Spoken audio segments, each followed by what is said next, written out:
Ada 4 unsur penting yang nantinya bisa membentuk seseorang menjadi pendekar pilih tanding. Pertama adalah unsur lahiriah orang itu sendiri. Keadaan tubuhnya, kekuatan ototnya, kecerdasan otaknya, dan keterampilannya. Kedua adalah unsur batiniah atau unsur yang tidak tampak, karena adanya jauh di dalam lubuk jiwa manusia itu.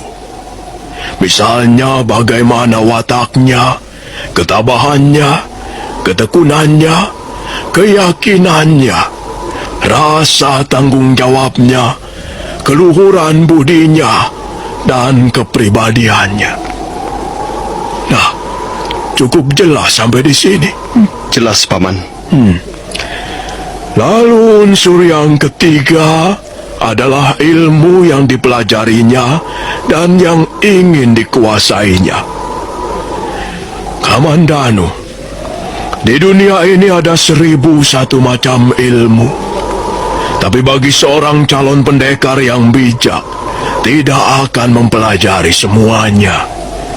Dia hanya akan memilih beberapa saja yang dianggap sesuai, dianggap cocok dengan wadahnya. Dan biasanya, hanya seorang guru yang bisa tahu mana ilmu yang cocok ataupun yang tidak cocok untuk murid-muridnya. Bagaimana dengan ilmu yang tidak cocok, Paman? Ilmu yang tidak cocok akan merusak wadahnya. Orang itu bisa menderita karena harus bertengkar terus-menerus dengan apa yang tidak disukainya. Hah? Nah, baiklah aku teruskan.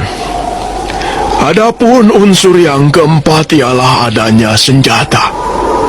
Nah, mengenai senjata ini bisa beraneka ragam bentuknya. Bisa berupa pedang, keris, tombak, cambuk, tongkat, dan bisa juga salah satu dari anggota tubuhnya sendiri, seperti jari-jari, telapak kaki, dan sebagainya. Nah, sampai di sini apakah masih ada yang belum jelas, Kamandanu? Tidak, Paman. Rasanya sudah cukup jelas. Bagus, bagus.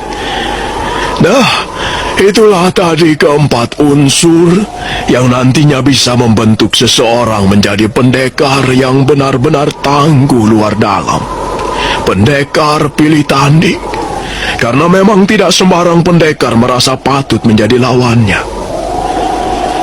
Nah, adapun keempat unsur itu tadi, Kamandanu, haruslah cocok satu dan yang lainnya, sehingga mereka bisa membentuk suatu kerjasama yang serasi dan selaras. Kalau kau ingin memperdalam suatu ilmu, harus tidak melalaikan ketentuan-ketentuan ini, termasuk ilmu kanuragan naga puspa yang telah kuajarkan padamu itu. Kamandanu, naga puspa adalah ilmu kanuragan yang bertujuan membina pekerti luhur. Bagi mereka yang mempunyai watak jahat, culas, licik, dan curang, jangan coba-coba mendalami ilmu ini. Akibatnya akan berbahaya sekali bagi keselamatan orang itu sendiri. Dia akan merasakan beban yang makin lama makin berat, yang akhirnya bisa menghancurkan dirinya sendiri. Apakah yang Paman maksudkan? Ya. 12 jurus tahap ketiga? Iya, tepat sekali, Kamandanu.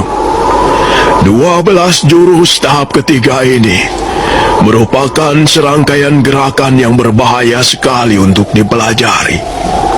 Dan untuk mempelajarinya, seseorang harus mempersiapkan dulu persyaratannya.